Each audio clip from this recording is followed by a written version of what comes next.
मिंबर रसूल सल्लल्लाहु अलैहि वसल्लम पर तशरीफ फरमा।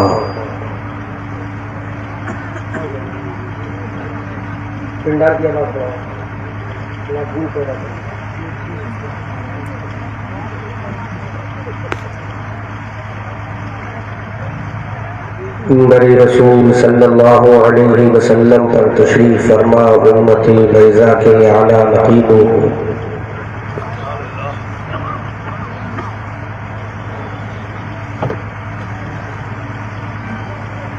शजर इस्लाम की आबियारी अपने गरम गरम लहू से करने वालों,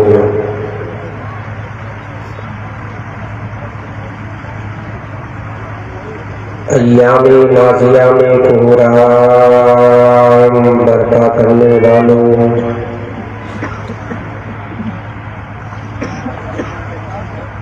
कैसरो किसरा की बुलंदो बाला फसीलों पर अपनी फलाहो जफर के झंडों को नस्ब करने वालों, फलक शिगाफ नारे तकदीर से ऐवाने गाफला की दरू दीवार को हिलाने वालों, मेरी मिल्लत के नौजवानों, इस्लाम के गैरतमंद बेटों और बेटियों, नौजवानान कौम, अस्सलामु अलैकुम व रहमतुल्लाहि तआला व बरकातुहू।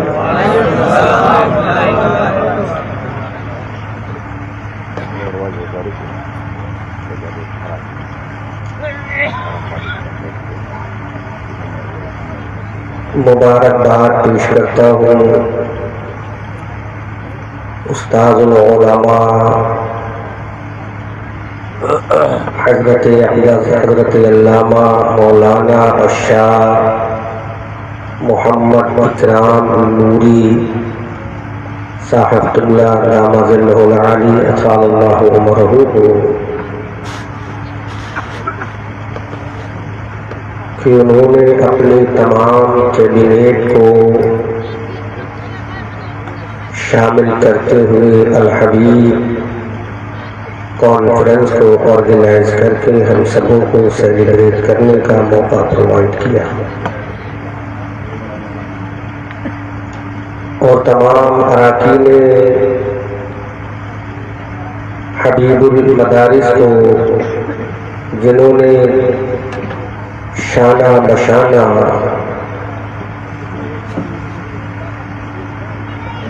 हर एतबार से हज़रत अल्लामा इकराम नूरी साहब का साथ देकर ये साबित कर दिया कि अल्लामा इकराम नूरी साहब आप तन्हा नहीं हैं, कौम को लीड आप करें, ताज़म हम करें। खूबसूरत जलसा, खूबसूरत इंतजामों इंसरामों एहतमाम, मैं दुआ करता हूँ रब्बे करीम बाताए रसूल बशीरो नज़ीर बकरम गौसो ख्वाजा दस्तगीर बफ़ैज़ आला हज़रत मुफ्ती आज़म हिंद रोशन ज़मीर अल हबीब कॉन्फ्रेंस को अपनी बारगाह में शर्फ़ क़बूलियत अता फरमाए और तमाम अराकीन और मेंबरान को और तमाम मुआविनीनों, मददगारों, अहवालों, अंसार को मरने से पहले ज़ियारत हरमैन शरीफैन और बादल मौत मुस्तफ़ा करीम सल्लल्लाहु अलैहि वसल्लम की शफ़ाअत अता फरमाए। आमीन आमीन आमीन। मैं इससे पहले भी आप जैसे पढ़े लिखे लोगों से इसी मिंबर शरीफ से खिताब कर चुका हूँ। उसमें मैंने कौम मुस्लिम का माजी और कौम मुस्लिम का हाल, इस मौजू पर, नाजुक मौजू पर मैंने गुफ्तगू की थी कि कल का मुसलमान क्या था और आज का मुसलमान क्या है। आपको पसंद आया, आपने सराहा, दादो तहसीन से नवाजा और मुझे दोबारा फिर कॉल किया। मैं हाजिर हूँ। पहली चीज तो मैं आपसे ओनली वन टाइम गुजारिश करूंगा, दोबारा मैं नहीं कहूँगा। नकीब अहले सुन्नत में खूबसूरत अशार के जरिए आपको नवाजा और उन्होंने बहुत सारी आपसे गुजारिशें की। मैं बहुत सारी गुजारिशें करने का आपसे कायल नहीं हूँ। एक गुजारिश करूँगा, मर्जी आपकी, चाहे तो कबूल कर लेना और चाहे तो एक कान से सुनकर दूसरे कान से निकाल देना, क्योंकि इतना वक्त नहीं है हमारे पास कि हम आपसे गुजारिश करते रहें। एक ही मर्तबा गुजारिश करूँगा, क्योंकि मेरी आदत ये है मैं दाएं बाएं और सामने नजर उठाकर गुफ्तगू करता हूँ। तो मैं ये चाहता हूँ कि सामने मेरी नजर उठे तो पहली नजर तो माफ हो जाएगी, दूसरी नजर माफ। इशारा गालिबन आप हजरात समझ चुके होंगे, नहीं तो अहले मिल्लत जरूर समझ लें। पहली नजर तो माफ हो जाएगी अगर मैं उठाऊंगा, और दूसरी नजर शायद माफ नहीं होगी, मैं खुद भी गुनाह का मुर्तकिब होऊंगा। लिहाजा मैं एक मरतबा गुजारिश कर रहा हूँ कि सामने जो जगह है इसको इतना भर लें कि मेरी नजर उठे तो पर्दा नशीलों के चेहरे पर ना पड़े, आपके चेहरे पर पड़े। बरेली वाली उर्दू नहीं बोली है मैंने, अभी मैं इसी इलाके की उर्दू बोल रहा हूँ। सामने बैठ जाए, जो इधर लोग बैठे ना सामने आ जाए तो मेरी नजर आप ही को पड़ेगी। सामने आ जाओ, मैं आपसे कह रहा हूँ, थोड़ा सा आ जाओ। और बाकी कुर्सी वालों को मैं कुछ नहीं कहूँगा, जैसा आपकी मर्जी जैसा सुने। और ये जो उधर बैठे आपसे भी गुजारिश है, नौजवानों आ जाओ, तुम्हारी ही एक पैगाम दूंगा। इधर सामने आ जाओ, ये सामने जगह जो है ना, इधर आ जाओ, करीब आओ, बताओ, उससे कोई लेना देना नहीं, बस सामने की जगह पर, ताकि मेरी नजर उठे तो आप ही के खूबसूरत चेहरों पर पड़े। मैं अल्लामा इकराम साहब के सामने 3 टॉपिक पेश कर रहा हूँ। 3 टॉपिक में से जो टॉपिक ही चूज करेंगे, मैं बात आए रसूल ज़ीवक़ार सल्लल्लाहु अलैहि वसल्लम, उसी टॉपिक को मैं मौजूद सुबह बयान कर खुद को मुशर्रफ करूँगा। पिछले साल मैंने बयान किया कौम मुस्लिम का माजी और कौम मुस्लिम का हाल। मेरे दिमाग में इस वक्त 3 मौजू चल रहे हैं। पहला मौजू जो कॉन्फ्रेंस है, अल हबीब कॉन्फ्रेंस। तो पहला मौजू तो ये है अल हबीब, यानी हबीब का असली मिसदाक। जो लफ्ज़ हबीब है उसका असली मिसदाक अल्लाह ने इस नीलू आसमान के नीचे, इस फर्श आबूदियती पर, इस चार आलम में अल हबीब का जो लफ्ज़ है वो किसके लिए बनाया है और उसका सही मिसदाक कौन सी ज़ात वाला सिफात है, इसको मैं कुरान से साबित करूँगा। तो पहला मौजू तो अल हबीब है। दूसरा मौजू मेरे जहन में जो आ रहा है कि शान कुरान व ज़बान कुरान, कुरान की शान कुरान ही की ज़बान से। और तीसरा मौजू जो सेंसिटिव मौजू है, नाजुक मौजू है, वो ये है इस्लाम और आतंकवाद। हवाले मैं दूंगा, उज्जत मैं कायम करूंगा, रेफरेंस मैं दूंगा, दलील मैं दूंगा, चाहे इलेक्ट्रॉनिक मीडिया हो, चाहे प्रिंट मीडिया हो, चाहे दिल्ली हो, लखनऊ हो, या कोई भी दुनिया का मुल्क हो, इंटरनेशनल मीडिया को भी मैं चैलेंज करूंगा कि what is difference between each other आतंकवाद और इस्लाम। इस्लाम और आतंकवाद में फर्क क्या है? क्या दोनों का कनेक्शन है, एक दूसरे से टचिंग है, एक दूसरे से ताल्लुक है, एक दूसरे से कोई कांटेक्ट है?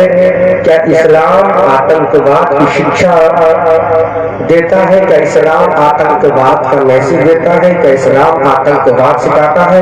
और नतीजा जुमला बोला, सबसे पहले इस धरती पर आतंकवाद से जिसने फाइट किया है वो कौन सा मजहब है? सबसे पहले इस जमीन पर आतंकवाद से जिसने फाइट किया है वो कौन सा मजहब है? वो मजहब इंशाअल्लाह मैं बताऊंगा। तो 3 मौजू अल्लामा इकराम साहब रहमतुल्लाह के हवाले जो चाहे उस पर गुफ्तगू मुझसे करा लें, मैं इंशाअल्लाह उस पर बोलने को तैयार। लेकिन डरना नहीं है आपको, इस्लाम और आतंकवाद बोलूंगा तब भी डरना नहीं है आपको। चाहे यहाँ ऑफिसर्स बैठे हो, चाहे कोई भी दरोगा जी बैठे हो, एसओचओ साहब बैठे हो, एसडीएम साहब बैठे हो, डीएम साहब बोलो, हमने हैदराबाद के इंटरनेशनल कमेटी ऑल इंडिया रहमत आलिम के अंडरटेकिंग 1 लाख के मजमे से भी खिताब किया है। वहाँ DM, SDM, collector, IAS, PCS अधिकारी वहाँ मौजूद होते हैं। हमने दिल्ली के रामलीला ग्राउंड में भी इस पे बोला है, हमने हिंदुस्तान के बड़ी बड़ी कॉन्फ्रेंसों में बोला है। शर्त ये है, जब तक तुम दूसरे की आंख में आंख डालकर बात करना नहीं सीखोगे, उस वक्त तुम खीरे और ककड़ी और गाजर और मूली की तरह काटे जाओगे। और जिस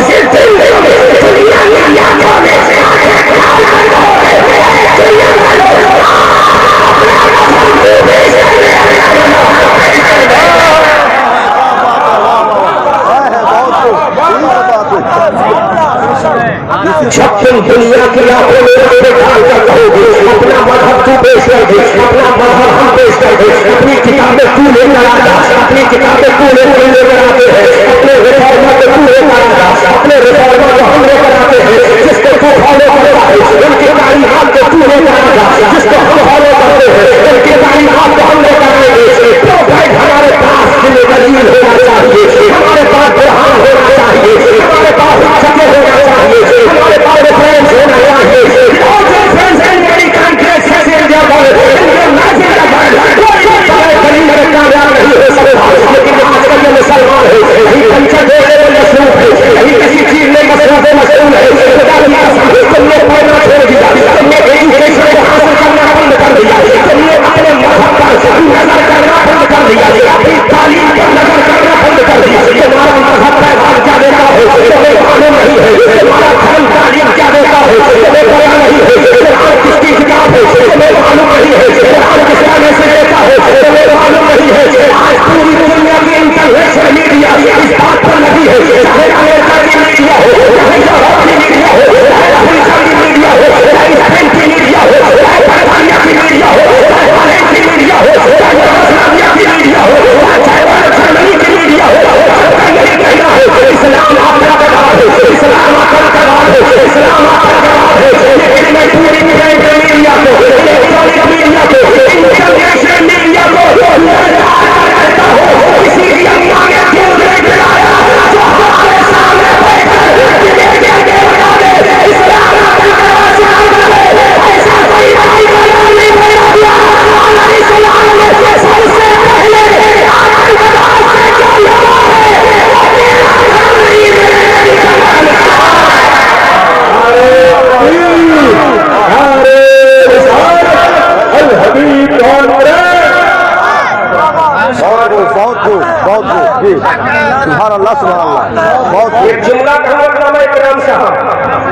माफ करना, जितने यहाँ बुजुर्ग बैठे मेरे सर के तारे में सबसे छोटा वही है।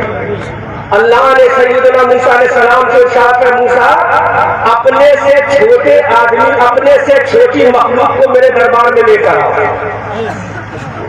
अल्लाह ने क्या फरमाया, मूसा अपने से छोटी को मखलूक को लेकर मेरे पास आओ। हज़रत मूसा अलैहिस्सलाम घूमते रहे, गर्दिश करते रहे, घूमते रहे, अल्लाह की बारगाह में पहुंचे तोहे तूर पर। मौला ने कहा, मूसा लेकर आए तो कहा, मौला मैं बहुत घूमा, बहुत तलाश दिया, मुझे कोई छोटा नजर नहीं आया, सबसे छोटा अपने आप को मैं खुद ही नजर आया। वाह क्या बात है।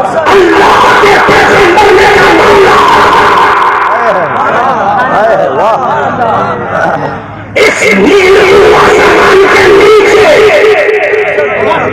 इस वर्ष खेती पर मुझसे छोटा कोई नहीं, सबसे छोटा मैं ही हूँ। तो अल्लाह का पैगाम आया, प्यारे मूसा के नाम आया, तो पहले हबीबे परवरदिगार आया, बात आए गफ्फार आया। तुम मेरी मखलूक को छोटा समझ लेते हो सकता था मैं मनसबे नबुव्वत से दूर कर देता। मूसा तुमने साबित कर दिया कि बनाने वाला परवरदिगार है, करने वाला मूसा कलीमुल्लाह है। क्या बात है। अरे वाह बहुत खूब बहुत खूब बहुत खूब। तो ये सब बड़े हैं, छोटा मैं ही हूँ, लेकिन पूरी इंटरनेशनल मीडिया को ललकार कर कहता हूँ। अभी इस मौजू पर मैं सीवान बिहार में बोलकर आया। एक मंत्री, नीतीश सरकार के कैबिनेट मंत्री वहां बैठे हुए थे। मेरी तकलीफ शुरू हुई, वो जाने लगे तो मैंने जल्दी से विदाउट तमहीर फौरन कहा इस्लाम और आतंकवाद। कहां खड़े हो गए? ये मौलवी क्या कह रहा है? लफ्ज़ आतंकवाद सुना, दाढ़ी वाला देखा, टोपी वाला देखा, जुब्बा और दस्तार वाला देखा, कहा यही आतंकवादी होगा। मैंने बैठो मंत्री साहब, आज हम इस पर लेन करेंगे इस्लाम क्या है, आतंकवाद क्या है। 1 घंटा 45 मिनट तकरीबन 2-4 मिनट अगर उधर होगी, एक्चुअली नहीं बोल रहा वरना झूठ हो सकता है, और झूठों पर लानतुल्लाह अलल काज़िबीन, झूठों पर अल्लाह की लानत। तो 1 घंटा तकरीबन 45 मिनट में बेचारे बैठे रहे और मेरी पूरी तकलीफ को नोट किया, सुना, और जो अहम पॉइंट थे वो असिस्टेंट से कह रहे थे नोट करते रहो। असिस्टेंट उनका नोट करता गया, तो बाद में मुझसे कान में कहकर कहते हैं मिस्टर रजा मंजरी, वाकई अगर यही इस्लाम है तो इस्लाम से अच्छा दुनिया में कोई धर्म नहीं। क्या बात है। अरे वाह माफ करना, हमने इस एजो से पिछले 25 से 30 साल में इस्लाम पर रोशनी नहीं डाली है, पीरों में रोशनी डाली है। ये मेरा पीर अफजल है, लेकिन याद रखो दुनिया में सारे पीर मेरे नबी से बड़ा कोई पीर नहीं है, अबू बकर से बड़ा कोई नहीं है। क्या बात है। क्या बात है। वाह बहुत खूब बहुत खूब। इससे बड़ा पीर आया है बहुत खूब। पिछले 30 साल से, मैं भी 40 क्रॉस कर चुका हूँ, 30 साल से सिर्फ पीरों पे तकलीफें हुई, तो इस कौम को क्या पता चलेगा। इंटरनेशनल मीडिया ने कह दिया इस्लाम आतंकवाद सिखाता है, तो मजबूर हो गए। बोलो है कोई इस मजमे में जो जवाब दे दे? मैं कहता हूँ इस्लाम आतंकवाद सिखाता है कोई जो दिफा में खड़ा हो जाए 500 रुपए दूंगा, 25 साल का नौजवान खड़ा हो जाए। है कोई ऐसा नौजवान जो खड़ा होकर के कि नहीं इस्लाम नहीं सिखाता? नहीं है ऐसा, 500 रुपए का इनाम दूंगा। आज तकरीर सुन लो, लच्छेदार तकरीर तो फिर कभी करूंगा आकर। अल्लामा इकराम साहब ने बुला तो लिया, लेकिन अंदर अंदर न जाने क्या सोच रहे होंगे कि मंत्री साहब तुम तो कहते चले जाओगे, हमारे मदरसे का होगा वही जो मशीयतें परवरदिगार होगा। सही है, बहुत खूब बहुत खूब। जो रब चाहेगा वही होगा। और याद रखना, जब रब कुर्सी दे सकता है तो इज़ा ज़ुलज़िलतिल अर्ज़ु ज़िलज़ालहा की तफसीर बनाकर आने वाहिद में खाक में भी मिलाकर बता सकता है कि जब हमें ऐलान करेंगे तो जवाब देने वाला कोई नहीं होगा। कारून भी फना होगा, सत्ता भी फना होगा, कारून भी फना होगा, फिरौन वक्त भी फना होगा। जब हम कहेंगे लिमनिल मुल्कुल यौम, आज का बादशाह कौन है, आज का शहंशाह कौन है, आज का हुक्मरान कौन है, आज का ताजदार कौन है, कोई जवाब नहीं होगा। दुनिया के ताजदार जमीन में घुसे होंगे, दुनिया के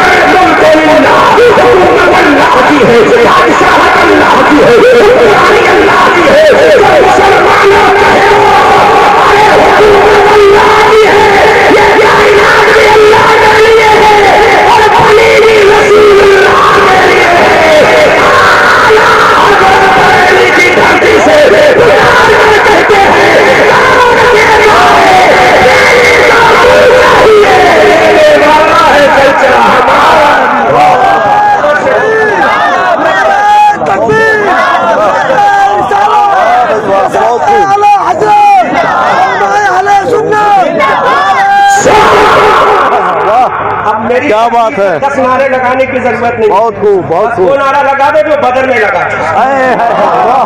इख्तिलाफ कभी नहीं होगा। पूरी जिम्मेदारी के साथ बोल रहा हूँ कि जाहिल मौलवी नहीं है, बड़े बड़े उलमा बैठे वाह और वाह। उस्तादो उलमा अल्लामा इकराम बैठे, लतीफ साहब जी बेशक और हो बेशक। गए नारे। नारा वो लगाओ जो बदर में लगे, वाह, नारा वो लगाओ जो अहद में लगा, क्या बात है, वाह। नारा वो लगाओ जो खंदक और तबूक में लगा था, नारा जो लगाओ हुनैन में लगा था। जब ये नारा लगा था बदर के मैदान में तो लक़द नसरकुमुल्लाह बिबदरिन व अंतुम अज़िल्ला की आयत नाज़िल हो गई। जब यही नारा मैदान खंदक में लगा तो अल्लाह ने कुरान नाज़िल किया। जब यही नारा हुनैन की वादियों में लगा तो वलौला हुनैन इज़ अअजबतकुम कसरतुकुम फलम तुग़नि अन्कुम शैअन आयत करीमा नाज़िल हो गई। जब यही नारा करबला में हुसैन के बेटे अली अकबर ने लगाया तो नारा फिर ने लगाया और कुरान पाक ने सर कटा के सुनाया। वाह, क्या बात है, बहुत खूब। दुनिया ने कहा था कि मुसलमान को मिटाना मुहाल है, आसमान तो मिट सकता है लेकिन इस्लाम का फॉलोवर नहीं मिटेगा। बेशक। इसलिए एक नारा लगाना बस काफी हो जाएगा। बाकी तकरीर सुनो। इस्लाम और आतंकवाद रेफरेंस पहला दे रहा हूं, नोट करो और दुनिया के ताजवरों को बताओ। आज भारत की हर सूबे के अंदर एक छोटा सा कोटेशन लिखा होता है। पहले समझो, थिंक बिफोर द से, बनो, पहले तोलो बाद में बोलो, पहले समझो बाद में बोलो। पहला रेफरेंस लतीफ साहब, पहला रेफरेंस दे रहा हूं। भारत के हर सूबे में, हर सूबे के हर शहर में और हर शहर के हर उस जगह पर जहां पर उस सूबे का चीफ मिनिस्टर बैठता है और हर उस शहर के उस ऑफिस में जहां डीएम बैठते हैं और डीएम के हर उस बंगले में जहां पर उनके हवारी बैठते हैं, एक छोटा सा कोटेशन लिखा होता है, लड़की पढ़ाओ लड़की बचाओ। जोर से बोलो, जोर से बोलो। हवाला दे रहा हूं, नोट करना और समझ में आए तो बोलना, बगैर समझे मत बोलना। बेटी बचाओ और बेटी पढ़ाओ। आओ अब मैं दुनिया तुम्हें ललकार कर कहता हूं, ये नारा किसने दिया? गवर्नमेंट ऑफ इंडिया ने नहीं, गवर्नमेंट ऑफ उत्तर प्रदेश ने नहीं, गवर्नमेंट ऑफ बिहार ने नहीं, अमेरिका की हुकूमत ने नहीं, अफ्रीका और बरतानिया की हुकूमत ने नहीं। बेटी बचाओ बेटी पढ़ाओ का नारा किसने दिया? उस जमाने में कोई मंत्री नहीं था, उस जमाने में कोई संतरी नहीं था कि बेटी बचाओ बेटी पढ़ाओ का नारा किसने दिया था? ये उस जमाने की बात कर रहा हूँ जब लड़की पैदा होती थी तो जिंदा कब्र में दफन की जाती थी। जब औरत का शौहर मर जाता था तो शौहर की चिता के साथ उसको जलना पड़ता था। जब औरत का शौहर मर जाता था तो लोग उसको टाई और भूत कहा करते थे। उस जमाने की बात है जब लड़की पैदा होती जिंदा कम मनो मिट्टी के अंदर दफन किया जाता था। अल्लाह अकबर कबीरा। उस जमाने में एक शख्सियत ने जन्म लिया, उस जमाने में एक इंसान ने जन्म लिया, उस जमाने में एक जात ने जन्म लिया। वो जात कोई और नहीं थी जो हजरत आदम की सरदार है, हजरत मूसा की सरदार है, हजरत कलीमुल्लाह की सरदार है, हजरत नजीरुल्लाह की सरदार है, हजरत रूहुल्लाह की सरदार है। आदम का इमाम आया, ईसा का इमाम आया, मूसा का इमाम आया, कलीमुल्लाह का इमाम आया, नजीरुल्लाह का इमाम आया। बेटी बचाओ बेटी पढ़ाओ का नारा देने वालों, जब नबियों का इमाम और फलक के छेड़ा बोलूंगा, जब मुसलमानों का रसूल आया तो शरीर पे कदम रखने के बाद जो मैसेज दिया था तो दुनिया को लड़का के कहा था, दुनिया वालों बेटी बचाओ बेटी पढ़ाओ। बहुत खूब, बहुत खूब, बहुत खूब, बहुत खूब। लेकिन अल्लामा इकराम नूरी के जलसे दस्तार बंदी में आने वालों, तुम तो ये समझे कि ये नारा गवर्नमेंट ऑफ इंडिया ने दिया, तुम तो ये समझे ये नारा गवर्नमेंट ऑफ अमेरिका ने दिया, क्योंकि तुम्हें इल्म नहीं, तालीम से तुम दूर हो, शिक्षा से तुम दूर हो, अपनी तहजीब से तुम दूर हो, अपने तमद्दुन से तुम दूर हो, अपने कल्चर से तुम दूर हो, अपनी सकाफत से तुम दूर हो, अपनी लैंग्वेज से तुम दूर हो, अपने लिबास से तुम दूर हो, अपने घर से तुम दूर हो। ये नारा किसने दिया था? आमना के लाल ने दिया। दिया, हबीब परवरदिगार ने दिया, मुस्तफा जाने रहमत ने दिया, जिसका चेहरा बददुआ है उसे रसूल ने दिया, जिसकी जुल्फे मैंने ईरा सजा है उसे रसूल ने दिया, जिसका सीना अलग नशा है उसे रसूल ने दिया, जिसकी आंखें नाज़ाकल बसारो धमाका है उसे रसूल ने दिया, जिसका ईमान तमाम सल्ला का इल्ला रहमतन लिल आलमीन है उसे रसूल ने दिया, जो फातिमा का नारा है ये नारा उसने दिया, जो हसनैन का नारा है ये नारा उसने दिया, जिसने अबू बकर को सिद्दीक बनाया ये नारा उसने दिया, जिसने उमर को फारूक बनाया ये नारा उसने दिया, जिसने उस्मान को जुल्नुरैन बनाया ये नारा उसने दिया, जिसने अली को फातिह बनाया ये नारा उसने दिया, जिसने हज़रत बिलाल को गौसे का इमाम बनाया ये नारा उसने दिया। अरे जिसने लड़कियों को जिंदा रहने का शऊर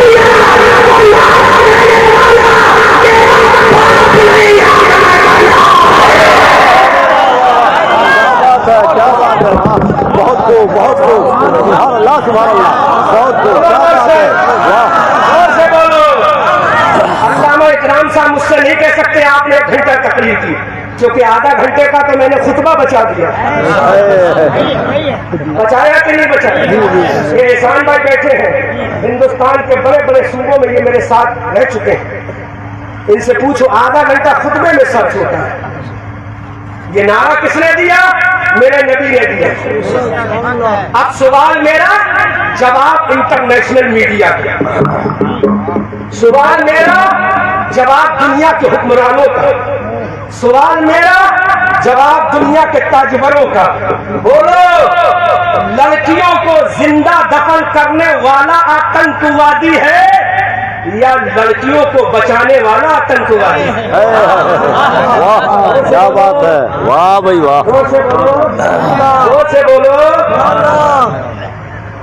लड़कियों को जिंदा कब्र में दफन करने वाला आतंकवादी है या बचाने वाला आतंकवादी है? जोर से, जोर से। फिर ये नारा 1400 साल पहले किसी और ने क्यों नहीं दिया? क्या बात है, अगर दुनिया लड़कियों की हिफाजत करने वाली थी बहुत खूब, तो ये नारा किसी तारीख में ला रखा। अगर दुनिया औरतों की नामूस की मुहाफिजत करने वाली थी तो नारा किसी और के नसीबे में क्यों नहीं गया?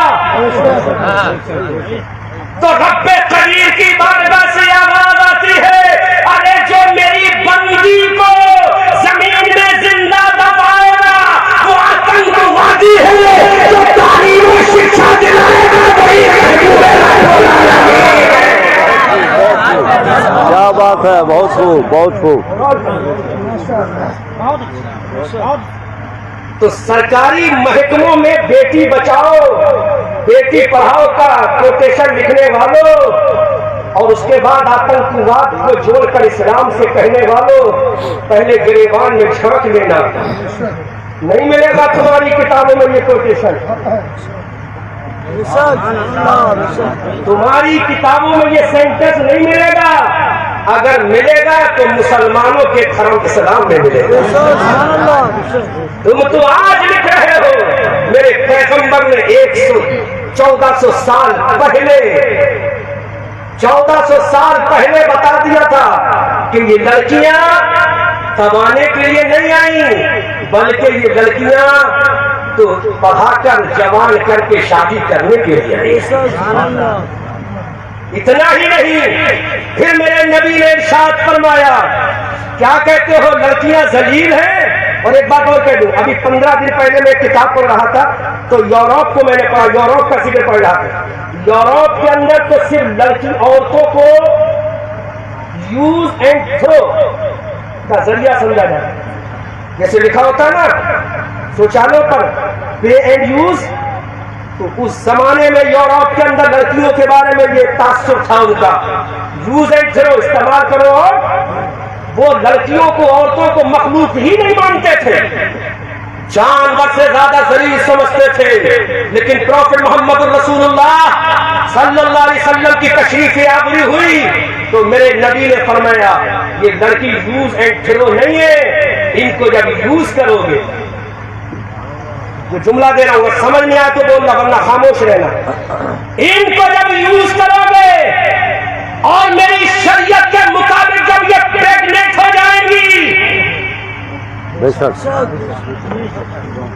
मेरी शरीयत के मुताबिक जब ये प्रेग्नेंट हो जाएंगी, फिर इनकी कोख से जो बच्चा पैदा होगा तो उस बच्चे की जन्नत किसी बीवी के कदमों में नहीं होगी, उस बच्चे की जन्नत उसकी मां के कदमों में होगी। क्या बात है, वाह भाई वाह, सुभान अल्लाह सुभान अल्लाह, बहुत खूब बहुत खूब बहुत खूब। लड़की के कदमों के नीचे होगी जिसकी ये मां। बेशक रसूल ने पैगाम दिया, जब ये दो जुमले मेरे रसूल ने फरमाए तो आतंकवाद का दरवाजा खुला।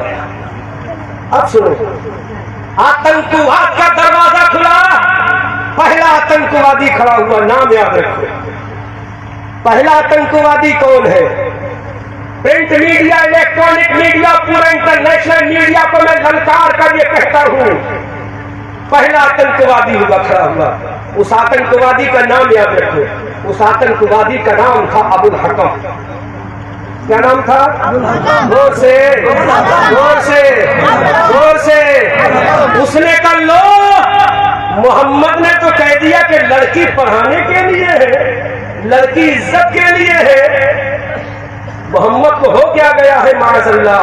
अबुल हकम ने कहा, फतवा मत लगाना, मैं अभी ओरिजिनल बात कर रहा हूं, फिर दूसरी ओरिजिनल बात करूंगा। क्योंकि सैफे उमर हमेशा निकली रहती है, और वो सैफे उमर दलाइल के साथ नहीं निकलती है, आज की सोशल मीडिया पे बदनाम करने के लिए निकलती है। लेकिन हर बेसा गुना मबूर के खालिस शायद के बिलंग खुफ्ता बादशाह अल्लाह मसा। पहला आतंकवाद का दरवाजा खुला। मेरे नबी ने जब फरमाया लड़की तो प्यार करने की चीज है, लड़की तो पढ़ाने की चीज है, लड़की तो इज्जत का एक ताजमहल है, लड़की तो इज्जत का एक नगीना है, लड़की को पढ़ाने शिक्षा दिलाने की एक बेहतरीन जरिया है। उसको तालीम दिलाओ, उसको पढ़ाओ, उसको बढ़ाओ, उसको पालो, उसका पोषण करो, उसकी अच्छी शिक्षा दो, अच्छी तालीम दो। तो पहला आतंकवादी खड़ा हुआ जिसका नाम अबुल हकम था। आया, कहने लगा मोहम्मद, हमने सुना है सल्लल्लाहु अलैहि वसल्लम आप कहते हो लड़की पढ़ाओ लड़की बचाओ। मेरे पैगंबर ने इरशाद फरमाया, यकीनन मैं ये कहता हूं कि हमने तो आज तक नहीं सुना, अल्लाह, हमारे बाप ने भी नहीं सुना, हमारे दादा परदादा नकल दादा सकल दादा खकल दादा ने भी नहीं सुना। तो मेरे नबी ने फरमाया जो तूने नहीं सुना उसी को सुनाने के लिए आमना का बेटा है। अरे जो तू न समझा उसी को समझाने के लिए अब्दुल्ला का नाम आया है। हबीब मनाने वालों, मेरे नबी ने फरमाया जो तू न समझा उसी को समझाने के लिए हबीबुल्लाह आया है। आला हजरत फरमाते हैं खुदाई रज़ा चाहते हैं खुदा चाहता है रज़ा। सुभान अल्लाह सुभान अल्लाह। उसी को समझाने के लिए हबीबुल्लाह है। मेरे नबी ने फरमाया, उस आतंकवादी ने कहा मैं नहीं मानता, तो मेरे नबी की ज़बान पाक से जुमला निकल गया, जोर से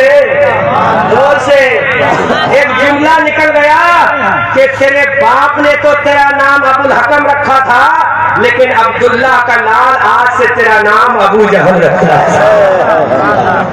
आज दुनिया उसका नाम भूल गई। मौलवी की जबान पे अबू जहल, मुफ्ती की जबान पे अबू जहल, मुहक्किक की जबान पे अबू जहल, मुदब्बिर की जबान पे अबू जहल, मुफस्सिर की जबान पे अबू जहल, शायर की शायरी में अबू जहल, नकीब की नकाबत में अबू जहल, शायर की शायरी में अबू जहल, नाज़िर की निज़ामत में अबू जहल, खतीब की खिताबत में अबू जहल, मुक़र्रिर की तकरीर में अबू जहल। ये क्यों है? तो हमने ये कहा ये इसलिए है, उसके बाप ने कहा अबुल हकम और आमना के लाल ने कहा अबू जहल।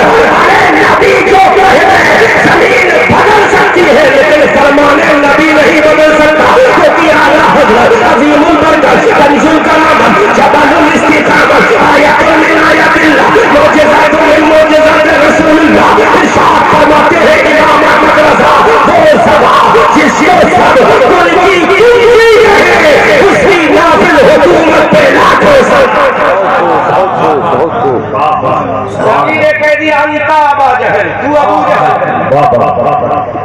इस्लाम और आतंकवाद समझो, तो ये आतंकवादी खड़ा हो गया, मेरे नबी को मुखालफत करने लगा। तो बोलो पहली मुखालफत नबी की क्यों हुई? कोई जवाब देगा इंटरनेशनल मीडिया वाला? नबी की पहली मुखालफत क्यों की गई? क्या नबी ने किसी को गाली दी माज़अल्लाह? नबी मेरे आका ने क्या किसी को ऑल फॉल कहा माज़अल्लाह? बोलो क्या नबी ने तन्हा अपनी बेटी हजरत फातिमा और ज़ैनब और उम्मे कुलसूम और रुकैया के लिए कहा था? बोलो बोलो बोलो, मेरे नबी ने ये नारा तो दुनिया की तमाम बेटियों के लिए दिया था। वो किस धर्म से है, वो किस मजहब से है, वो किस रिलीजन से है, इससे मतलब नहीं। मेरे नबी ने फरमाया जो भी बच्ची पैदा होगी उसको पढ़ाया भी जाएगा, उसको बचाया भी जाएगा। जब वो पढ़ेगी तो कभी 2,200 हदीसों की मुफ्तियां आयशा सिद्दीक़ा बनेगी। और जब वो पढ़ेगी तो पूरे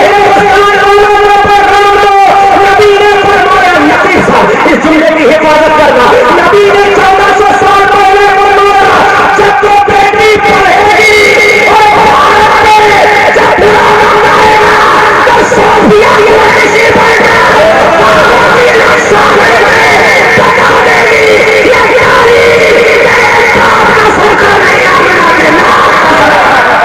नारे तकबीर, नारे रिसालत, रसूल के आला हज़रत। बहुत खूब, बहुत खूब। से बोलो अब वो बेटी बचेगी भी, पढ़ेगी भी, फिर सोफिया कुरैशी बनेगी। वाह, बोलो बोलो बोलो। और सोफिया कुरैशी बनकर पड़ोसी मुल्क से कहेगी हम तेरे बाप के गुलाम नहीं, रसूल पाक के गुलाम।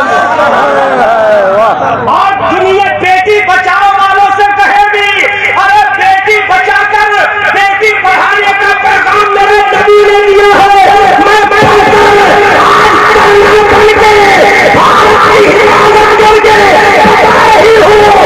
मुसलमानों की बेटियों का आलम ये है जो बेटी अब्दुल हमीद का वाह भाई वाह, बहुत खूब, बहुत खूब। सोफिया कुरैशी ने बता दिया इस्लाम की बेटी का आलम ये है। वाह भाई वाह। तो राफेल जहाज खरीदा गया कहीं और से, सबसे पहला जो पायलट बन के उड़ाया है। वाह, बोलो बोलो बोलो। वाह। पाकिस्तान को मुंह तोड़ जवाब दिया है राफेल जहाज उड़ाकर, तो वो कोई और नहीं था, मेरे नबी का गुलाम मुसलमान था, जिसने कहा बेटी राफेल का पायलट बन के। क्या बात है, वाह। और फिर सिंदूर नाम का जो ऑपरेशन चलाया गया उसमें बता दिया गया बेटी बचाओ बेटी पढ़ाओ का नारा मेरे नबी ने दिया।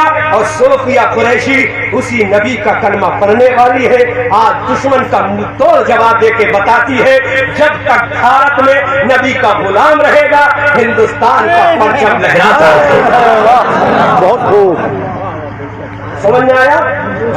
पहला आतंकवादी। बोलो मेरे नबी ने तलवार उठाई, किसी को गाली दी, किसी को बुरा कहा, किसी को ऑल फॉल कहा, क्या कहा? बेटी बचाओ बेटी बचाओ बेटी बचाओ। और से बोलो बेटी बचाओ बेटी पढ़ाओ। तो आतंकवाद का दरवाजा खुला क्योंकि मेरे नबी ने इंसानियत की हिफाजत की। अब लाओ इंटरनेशनल मीडिया वालों, है कोई जवाब? तुम तो 1400 साल के बाद कहते हो बेटी बचाओ बेटी पढ़ाओ। नबी ने 1400 साल पहले कह दिया था बेटी बचाओ बेटी। मेरे नबी की एक शरीक हयात है जिनका नाम सैयदा फातिमा है। और मैं एक चीज और बता दूं, एक बहुत बड़ी बात मेरे जहन में आ गई। सबसे ज्यादा हदीसें याद करने वाली एक शहजादी है, बेटी की शक्ल में अबू बकर की वो बेटी है। जोर से बोलो। बेटी की शक्ल में किसकी बेटी है और बीबी की शक्ल में किसकी बीबी है? मेरे आका सल्लल्लाहु अलैहि वसल्लम की बीवी, और माँ की शक्ल में किसकी माँ है? तमाम दुनिया के मुसलमानों की माँ है। उसी जात का नाम सैयदा उम्मुल मोमिनीन आयशा सिद्दीक़ा है। अब दूसरा कॉन्सेप्ट क्लियर कर रहा हूं। आज मुसलमान अपनी बेटियों को डॉक्टर नहीं बनाता कि भाग जाएगी, गोइंग इस तरह हो जाएगी। और तो तुम भी सुनो, कान खोल के सुनो। आज तकरीर अहमद रजा मंजरी तुम्हें सुनाने आया है। अगर तुम पर्दे में रहोगी ना तो दुनिया औकात में रहेगी। क्या बात है। जिस दिन तुमने पर्दा सीख लिया उस दिन दुनिया औकात में रहेगी, क्योंकि तुम जिस दिन अपनी नजरों को बहकाना शुरू कर देती हो, पूरे बाप का सर उसी दिन झुक जाता है, जवान भैया का बाजू उसी दिन झुक जाता है, नौजवान भाई उसी दिन शर्मसार हो जाता है। और लेकिन जिस दिन तू कर्नाटक में, और तो अब तुम मत बोला, औरतों को सुना रहा हूं, जिस दिन तू कर्नाटक में मुस्कान का किरदार अदा कर लेगी तो दुनिया कहेगी एक मुस्कान की ललकार से दुनिया घबरा गई। जब हर नबी की गुलाम और कनीजा मुस्कान बन जाएगी तो दुनिया का निजाम बदल जाएगा। समझ में आ रहा है? तो पर्दा तुम्हारे लिए कैद नहीं, पर्दा तुम्हारी शान है, पर्दा तुम्हारी आबरू है, पर्दा तुम्हारी तहसीब है, पर्दा तुम्हारे बूढ़े बाप की शान है, पर्दा तुम्हारे जवान भैया की अजमत का निशान है, पर्दा मुसलमानों का शाहकार है। इसी में हमारा वकार है, इसी में हमारा निशान है, इसी में मुस्तफा की अजमत का निशान है, और इसी में सैयदा फातिमा की प्यारी सुन्नत का किरदार है। अब सुनो जो जुमला दे रहा, तुम पर्दे में रहोगी, दुनिया औकात में रहेगी। तो आज बाप इसलिए डॉक्टर नहीं बनाता कि बेटी भाग ना जाए, भैया इसलिए बहन को डॉक्टर नहीं बनाता कि बहन मेरी भाग ना जाए। दर्द भरा जुमला दे रहा हूं, अगर समझ में आए तो कबूल दे दिया, और दिल पे चोट लगना चाहिए। लेकिन बेगैरत भाई मैं तुझसे सवाल करता हूँ, बेगैरत बाप मैं तुझसे सवाल करता हूँ, ये दर्द तेरे दिल के अंदर क्यों आया? ये डर तेरे अंदर क्यों आया? सुनो, लच्छेदार तकरीरें तो बहुत मिलेंगी, लेकिन काम की बातें आज ये डर क्यों आया? जब तेरी बेटी 9 साल की हुई थी, कितने साल की? कितने साल की? तो उस वक्त जब तेरी बेटी 9 साल की हुई और वो फ्रॉक पहन के बगैर किसी नीचे के कपड़े के खुली टांगों में जब 9 साल की उम्र में तेरे सामने आई थी, तो उसी दिन कह देता बेटी तू किसी ऐरा गैरा की कनीजा नहीं है, तू सैयदा फातिमा की कनीजा। तो उस बेटी के दिमाग में पिक्चर जाती कि ये पैर खोलना अंग्रेजों का तरीका है, पैरों को छुपाना फातिमा का तरीका है। अब वो बेटी 12 साल की होती, वो तेरे सामने जब बालों को खोल के आती तो तू कहता मेरी बेटी ये तेरे बाल खोलने के लिए नहीं, बल्कि तेरे बाल इस पर्दे से छुपाकर पर्दा करने के लिए। तो बेटी के जहन में पिक्चर जाती कि ये पर्दा जो दे रहा है ये मेरे बाप का पर्दा नहीं है, रसूल पाक का पर्दा है।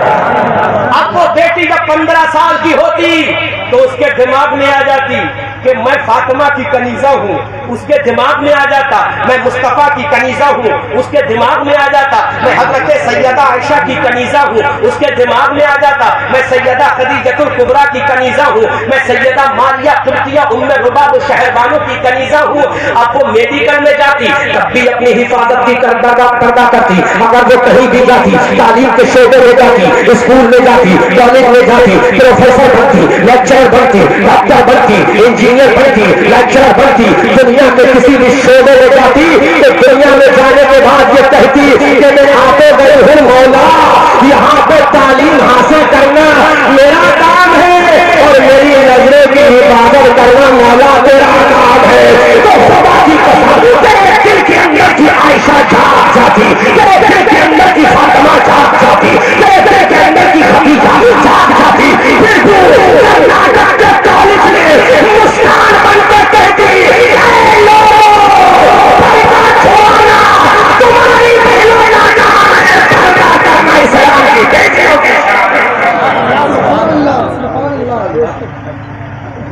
शान होती तो डॉक्टर भी बन जाती, लेकिन तालीम हमने दी नहीं दी। 12 साल की बच्ची हो गई, टांगे खुली है, हमने ध्यान नहीं दिया, बाल खुले हैं, हमने ध्यान नहीं दिया। फिर कहते हो हमारी बेटी भाग गई।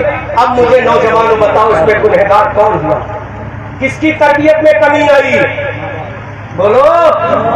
जवान भैया के सामने जब वो बेटी बगैर पर्दे के निकली थी तो नौजवान तेरी गैरत कहां मर गई थी? बूढ़े बाप तेरी इज्जत का जनाजा कब निकल गया?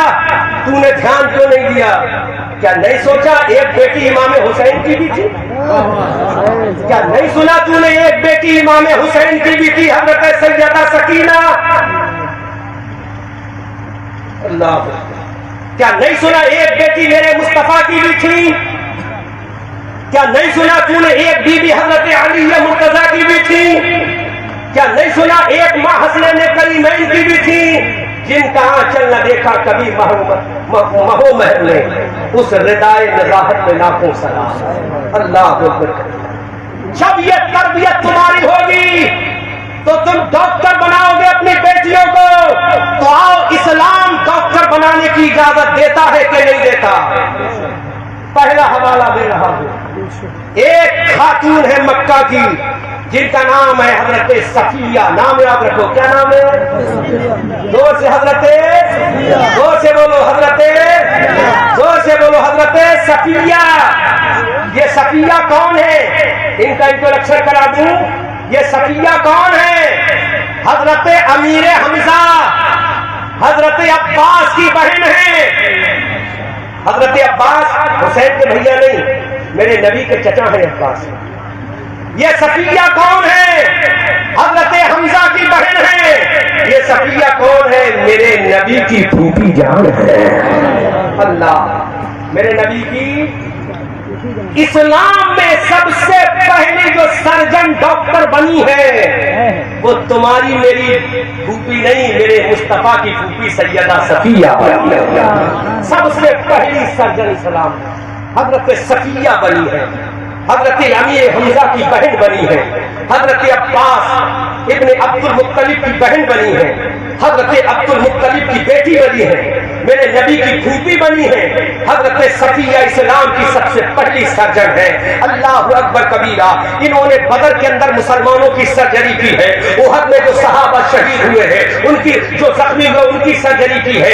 इन्होंने बेशुमार जंगों में मुसलमान शोहदा की और मुसलमान जख्मियों का इलाज किया है। अब मुझे बताओ, ये पहली डॉक्टर इस्लाम में बनी है, पहली सर्जन इस्लाम में बनी है, पहली मेडिकल साइंस में गई है ये। अब मुझे बताओ, इस्लाम का तालीम के फाउंडेशन लगाता है? हरगिज़ नहीं। इस्लाम का डॉक्टर बनने को मना करता है? हरगिज़ नहीं। इस्लाम का सर्जरी करने को मना करता है? हरगिज़ नहीं। इस्लाम का मेडिकल साइंस के फील्ड में जाने को मना करता है? हरगिज़ नहीं। अगर इस्लाम मना करता तो हजरत सफिया डॉक्टर न होती।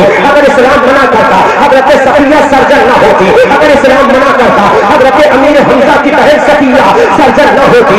इन्हें ये सर्जन बन के बता दिया, मेरी कौम की बेटी हो, तुम्हें सर्जन बनना है तो सर्जन बनो, तुम्हें डॉक्टर बनना है तो डॉक्टर बनो, तुम्हें मास्टर बनना है तो मास्टर बनो, लेकिन बनने से पहले कलीज़े मुस्तफा बन जाना, बनने से पहले कलीज़े फातिमा बन जाना। जब तुम डॉक्टर बनोगी तो अपने बहनों का इलाज करोगी, उनके पेट का ऑपरेशन करोगी तो तुम्हारी इज्जत भी महफूज रहेगी और तुम्हारी इस्लाम की बेटियों की आबरू भी महफूज रहेगी। बोलो। इस्लाम की पहली सर्जन का नाम, जोर से, अभी पीर का नाम आ जाएगा तो खड़े हो जाओगे, है ना? तो पीर ने तो तुम्हें सब कुछ दिया है। वो बदर के शहीदों ने कुछ थोड़ी दिया है तुम्हें, उहद के गाजियों ने कुछ थोड़ी दिया है तुम्हें। जो दिया है वो पीर ने दिया है। आजकल तो लोगों की जबान पे होता पीर का करम है, कभी अल्लाह का करम नहीं आएगा। अल्लाह का फजल बाद में, पीर का करम पहले। जबकि तेरा पीर भी अगर पीर बना है तो अल्लाह के करम से बना है। अगर तेरा पीर भी पीर बना तो अल्लाह के फजल से बना है, अल्लाह की अता से बना है, मुस्तफा के सत्ते में बना है। इस्लाम की पहली सर्जन का नाम हजरत सफिया। बोलो हजरत। तो मेरी कौम की बेटियों, तुम सर्जन बनो, डॉक्टर बनो, इंजीनियर बनो। उसी सफिया के नाम से निकाला गया कि नाम सोफिया। सोफिया तेरा रोल मॉडल कौन है? तो सोफिया ने कहा मेरा रोल मॉडल हजरत सफिया मेरे नबी की पूरी शान है, यही मेरी शान है और वतन अजीज पर मेरी जान कुर्बान है। तो उस आतंकवादी ने कहा कि मोहम्मद ने तो अजीब काम करके दिखा दिया। तो मेरे नबी ने फरमाया हमने वो काम किया है जिससे अल्लाह भी खुश होता है और अल्लाह की मखलूक भी खुश होती है। बस यहीं से आतंकवाद का दरवाजा खुला। तो मैं पूरी इंटरनेशनल मीडिया से पूछना चाहता हूं, बोलो मेरे नबी ने आतंकवाद फैलाया या अबू जहल ने फैलाया? जोर से। अब मेरे नबी से उसने इतना आतंकवाद किया कि मेरे नबी को 53 साल की उम्र में मक्का छोड़ना पड़ा। 53 साल की उम्र शरीफ में मेरे नबी को अपना आबाई वतन छोड़ना पड़ा। अल्लामा फैयाज साहब 53 साल की उम्र शरीफ में मेरे नबी को अपना वतन अजीज छोड़ना पड़ा।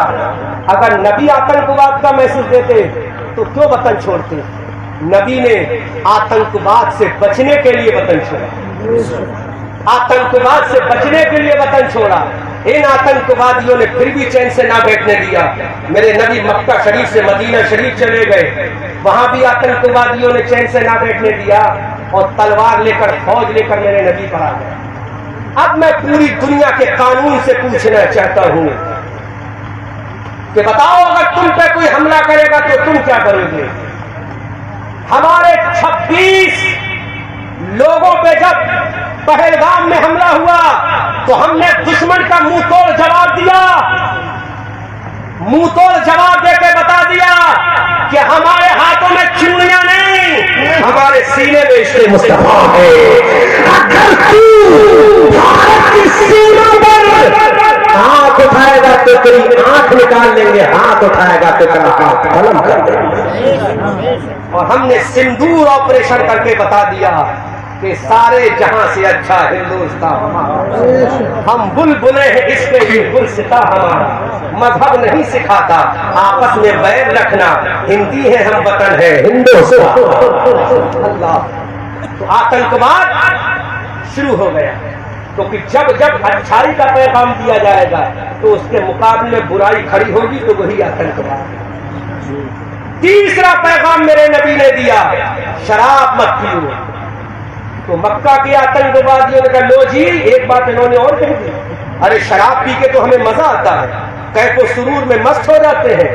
मेरे नबी ने कहा नहीं, इन्नमल खम्रु वल मैसिर कुल फीहिमा इस्मुन कबीर। ऐ महबूब आप फरमा दो शराब और जुए में तो गुनाह है, अल्लाह इस्मुन कबीर, बड़ा गुनाह है। आतंकवादी और भड़क गए। लो मोहम्मद ने एक और बात बता दी सल्लल्लाहु अलैहि वसल्लम, अब तो हमें सुरूर भी नहीं आने देंगे। तो अब मैं पूछना चाहता हूं, हमने बरेली से लेकर गोरखपुर तक का सफर किया, कितनी जगह लिखा हुआ देखा कि शराब पीकर गाड़ी ना चलाओ? कितने हमने ऑफिसों में लिखा देखा शराब पीकर गाड़ी ना चलाओ? तो लिखने वालों मुझे ये तो बताओ, ये कोटेशन लाए कहां से? ये कोटेशन तुम्हें दिया किसने है? तो तुम तो नहीं बताओ भाई, हम बताएंगे। है किसी को पता ये कोटेशन किसने दिया? नहीं पता होगा तुम्हें, क्योंकि तुम्हें तो इस्लाम के बारे में सुनना ही नहीं। ये कोटेशन जो आज लिखा होता है कि शराब पीकर गाड़ी ना चलाओ, ये शिक्षा देने वाले आमना के लाल है, रसूल जी वकार है, हबीबे परवरदिगार है, मुस्तफा जाने रहमत है। मेरे आका ने फरमाया शराब मत पियो, शराब में गुनाह अजीब है। आतंकवाद फिर आगे बढ़ा, इतना बड़ा कि मेरे नबी को मैदान बदर में उतरना पड़ा, मेरे नबी को मैदान उहद में उतरना पड़ा, मेरे नबी को खंदक के मैदान में उतरना पड़ा, मेरे नबी को तबूक की वादियों में उतरना पड़ा, मेरे नबी को हुनैन की वादियों में उतरना पड़ा। क्यों उतरना पड़ा? आतंकवाद को कुचलने के लिए, आतंकवाद को दबाने के लिए। अब मैं यहाँ पर एक जुमला बोल रहा हूँ, जितना मुकाबला इस्लाम ने आतंकवाद से किया है, इतना मुकाबला किसी ने नहीं किया है। इस्लाम ने हमेशा आतंकवाद की रीढ़ तोड़ी है, इस्लाम ने हमेशा आतंकवाद की कमर तोड़ी है। और इस्लाम यही कहता है कि जो आतंकवादी है वो हमारा नहीं, जो टेररिस्ट है वो हमारा नहीं।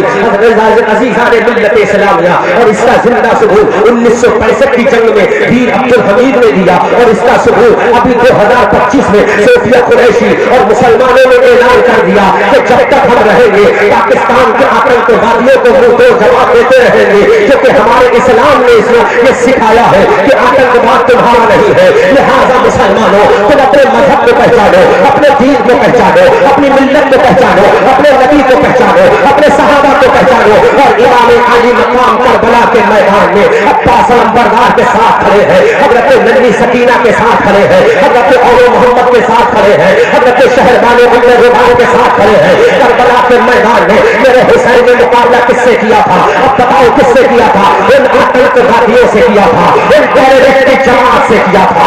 अजीज़ान मिल्लत इस्लामिया, उस दिन मेरे हुसैन ने बता दिया था, आतंकवादी चाहे कलमा पढ़ता हुआ आए तब भी वो तुम्हारा नहीं है, आतंकवादी चाहे दाढ़ी रखकर आए तब भी वो तुम्हारा नहीं है, आतंकवादी चाहे नमाज पढ़ता हुआ आए तब भी तुम्हारा नहीं है, आतंकवादी चाहे टोपी लगाकर आए तब भी तुम्हारा नहीं है। ऐ दुनिया के लोगों से सुनाओ, मेरे हुसैन ने करबला के मैदान में ऐलान कर दिया कि देखो टोपी हमारे सरों पर भी है और टोपी भाई सरदार के लश्कर जरदार के सरों पर भी है।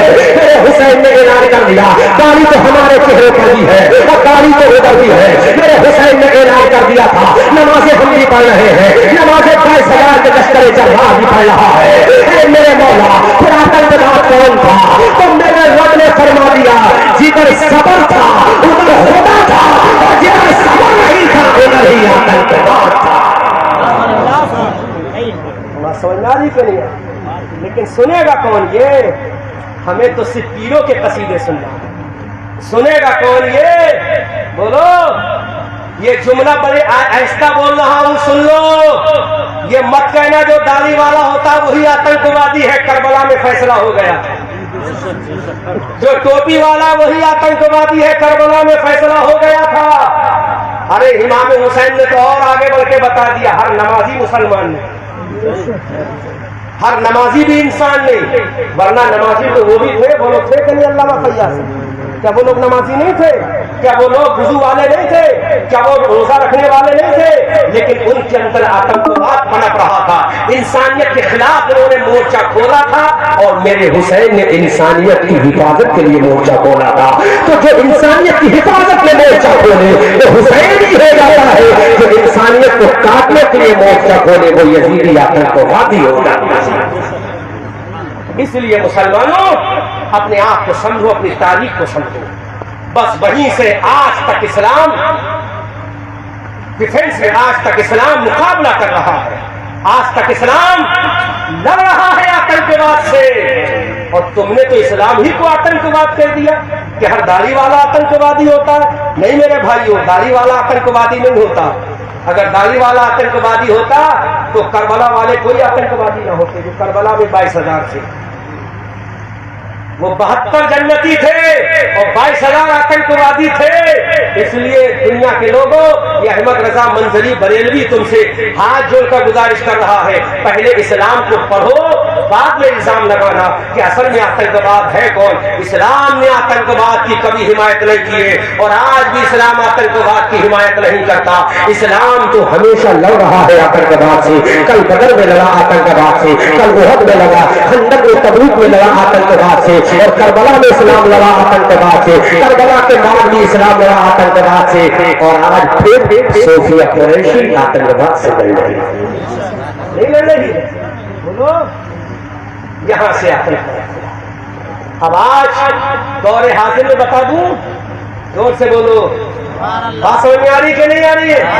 तो इस्लाम से आतंकवाद का कोई कनेक्शन नहीं है, चाहे वो दाढ़ी वाला है, चाहे वो टोपी वाला है। अल्लामा इकराम की शक्ल में जब आएगा तो वो हुसैनी बनकर आएगा और ये कहता आएगा, मेरे आका हुसैन, इंसानियत बचाने का पैगाम करबला में देना तेरा काम था और यहाँ पे देना मेरा काम। वाह वाह। बात समझ में आ गई? अब एक जुमला और कह रहा हूं, उसके बाद मैं एक आयत कुरान की ओर पढ़। अल्लाह के हबीब सल्लल्लाहु अलैहि वसल्लम जब मदीना शरीफ आ गए, कहां आ गए? कहां आ गए? उलमा की मौजी बड़ी जिम्मेदारी के साथ बात कर रहा हूं मैं। कई मुहद्दिसीन ने इसको नोट किया है और मुहद्दिसीन ने भी इसको लिखा है। मेरे आका सल्लल्लाहु अलैहि वसल्लम अल्लामा फैयाज साहब जब मदीना शरीफ पहुंचे तो मदीना में एक कौम और आबाद थी, उसका नाम था कौम यहूद। उसका कबीला था कबीले कुरैश, कबीले बनु नुज़ैर और कबीले कुरैज़ा। ये कबीले थे ना उसके यहूदियों की। तो मेरे नबी ने एक बात फरमाई, इरशाद क्या फरमाया कि यहूदियों, मदीना तुम्हारा भी शहर है और मदीना, जोर से मदीना, मदीना। बात सुनिए, किससे फरमाया मेरे नबी ने? मैं तंग नजर लोगों को ये पैगाम देता हूं, नजर कुशादा करो, नबी की सीरत पढ़ो। यहूदी आबाद थे मदीना में, मुसलमान भी चले गए मदीना शरीफ में। तो मेरे नबी ने उनको बुलाया, यहूदियों, मदीना तुम्हारा भी शहर है, मदीना। बहुत अच्छा जुमला ज़हन में आ गया है, मदीना तुम्हारा भी शहर, मदीना तुम अपने मजहब पे अमल करो, हम अपने मजहब पे अमल करेंगे। बोलो बोलो बोलो यार, बोलो ना। तुम अपने मजहब पे अमल करो, हम तुम्हें नहीं सताएंगे। तुम, कितना अच्छा पैगाम दिया मेरे नबी ने। अब फैसला कुल अंदाज में मेरे नबी जुमला इरशाद फरमाते हैं, मदीना तुम्हारा भी शहर, मदीना हमारा भी शहर। तुम अपने मजहब को फॉलो करो, हम अपने मजहब पर फॉलो करेंगे। लेकिन अगर कोई मदीना पे हमला करेगा तो हम तुम दोनों मिलकर उसका मुकाबला करेंगे और मदीना की मिट्टी को बचाएंगे। जोर से बोलो सुभान अल्लाह, जोर से बोलो, जोर से बोलो सुभान अल्लाह। पूरा मजमा जुमला दोहरा है। मेरे नबी ने क्या फरमाया? अगर कोई मदीना पे हमला करेगा तो हम दोनों मिलकर मदीना की हिफाजत करेंगे। तो अब अहमद रजा मंजरी नामो नमूद की जमातों को ललकार कर कहेगा, देशभक्ति का पैगाम देने वालों, मेरे नबी ने 1400 साल पहले कह दिया था, यहूदियों, मदीना तुम्हारा भी शहर है, मदीना हमारा भी शहर है। अगर कोई हमला करेगा तो हम दोनों मिलकर मदीना को बचाएंगे, चाहे हमला करने वाले कुरैशी को।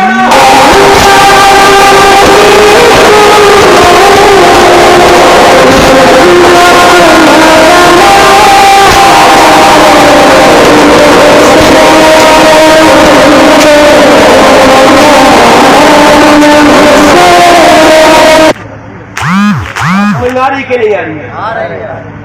समझ में आ रही कि नहीं? हिंदुस्तान तुम्हारा भी मुल्क है, हमारा भी मुल्क है। जब बाहरी ताकत हमला करेगी, चाहे ताली वाली हो, चाहे वो टोपी वाली हो, चाहे वो जुब्बा दस्तार वाली हो। और मुझे तो हैरत जब हुई जब उस मुल्क का एक एक मौलवी निकल के मैदान में आ गया, तो हम तो पीछे रह जाएंगे। अबे सुन, तुझे तेरा मुल्क मुबारक हो, हमें अपना प्यारा हिंदुस्तान मुबारक हो। तो हिंदुस्तान हमारा भी है, तुम्हारा भी है। तुम अपने मजहब पे अमल करो, हम अपने मजहब पे अमल करेंगे। लेकिन जब बात मुल्क की आएगी तो इंशाअल्लाह दोनों मिलकर कभी राफेल के जरिए भारत को बचाएंगे, कभी F-16 के जरिए भारत को बचाएंगे, कभी बमों के जरिए भारत को बचाएंगे। और भारत को बचाकर चाहे जान जाए तो चली जाए, फिर दुनिया को यही पैगाम देंगे, कोई गुल बाकी रहेगा ना, चमन रह जाएगा, हर रसूलुल्लाह का कीने हसन रह जाएगा। अतलसो कम ख्वाब की पोशाक पर नाज़ा न हो, इस तने बेजान पर खाकी कफन रह जाएगा। नाम शाहाने जहां मिट जाएंगे, लेकिन यहाँ नामे पाके मुस्तफा और आगे बढ़ जाएगा। समझ आ गई? समझ आ गई? अब मैं थोड़ा सा 2 मिनट का टॉपिक दूसरा बोल दे रहा हूँ ताकि तीनों टॉपिक मेरे कंप्लीट हो जाए। अल्लाहु अकबर कबीरा। अल्लामा इकराम नूरी साहब ने अल हबीब कॉन्फ्रेंस को ऑर्गेनाइज किया। अल्लाह, हजरत आदम को तूने क्या बनाया? अल्लाह फरमाता, आदम को मैंने सफीउल्लाह बनाया। जोर से बोलो सुभान अल्लाह। अल्लाह, हजरत नूह को तूने क्या बनाया? अल्लाह ने फरमाया, हजरत नूह को मैंने नबीउल्लाह बनाया। अल्लाह, हजरत इब्राहीम को तूने क्या बनाया? अल्लाह ने फरमाया खलीलुल्लाह। अल्लाह, हजरत इस्माईल को तूने क्या बनाया? अल्लाह ने फरमाया ज़बीहुल्लाह। अल्लाह, हजरत मूसा को तूने क्या बनाया? अल्लाह ने फरमाया कलीमुल्लाह। अल्लाह, हजरत ईसा को तूने क्या बनाया? अल्लाह ने फरमाया रूहुल्लाह। ऐ मेरे खुदा,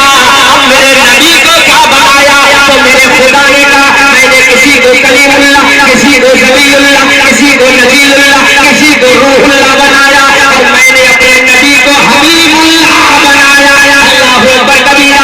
अल्लाह हबीबुल्लाह कौन है? अल्लाह इरशाद फरमाता है कलीमुल्लाह वो है जो मुझसे कहे अल्लाह तू राजी हो जा, नजीरुल्लाह वो है जो मुझसे कहे मौला तू राजी हो जा, खलीलुल्लाह वो है जो मुझसे कहे मौला तू राजी हो जा, और हबीबुल्लाह वो है जिससे मौला कहे प्यारे हबीबुल्लाह तू राजी हो जा।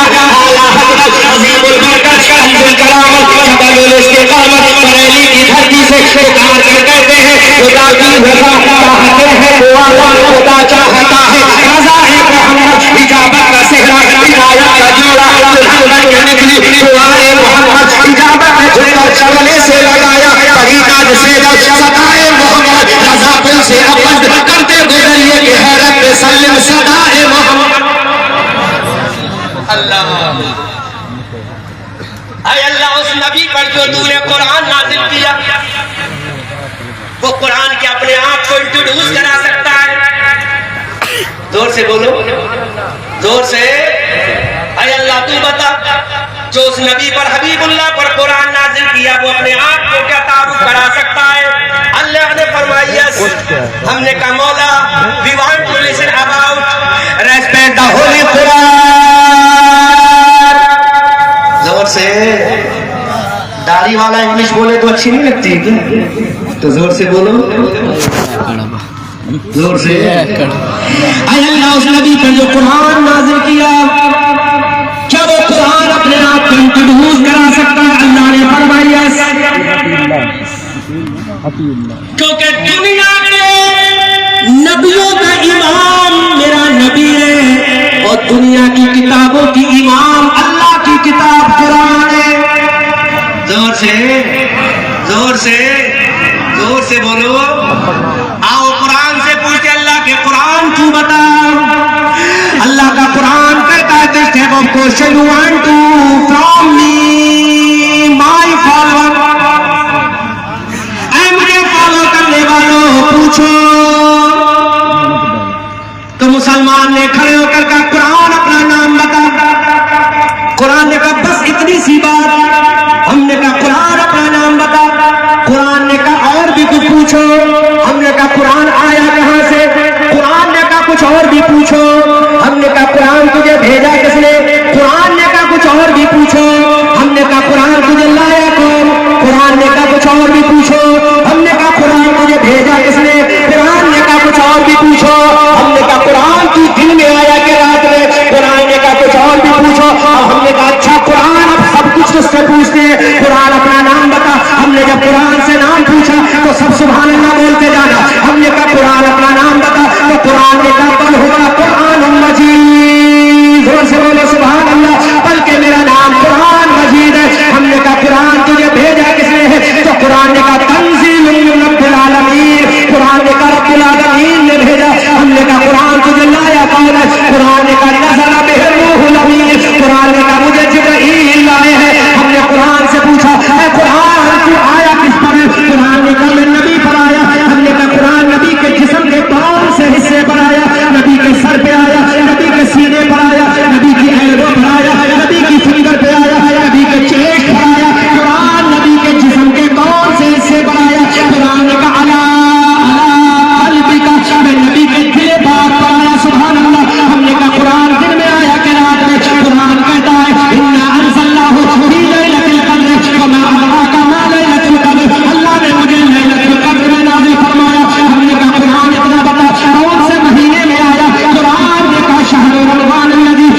जिंदाबाद जोर से बोलो यार, जोर से बोलो, जोर से बोलो। हमने कुरान से कहा, कुरान के इंसान के बस की बात है तो जिन तो बना के ला सकता है, क्योंकि जिनको अल्लाह ने वो ताकत दी है कि वो पहाड़ों को उलट सकता है, वो जमीन का तख्ता पलट सकता है।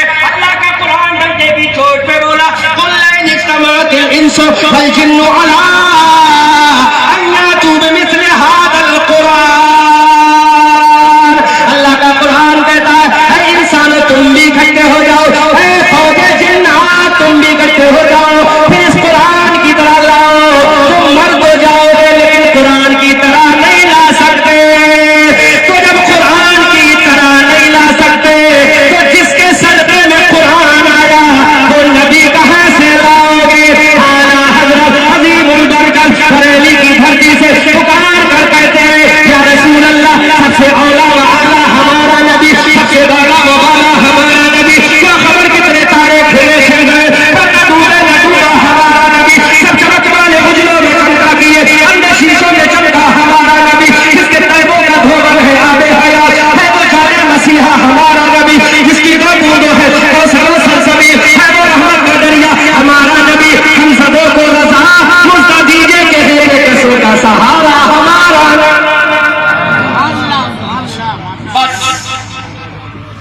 उसी कुरान की अजमत का ताज, फजीलत का ताज, तकदीस का ताज रखा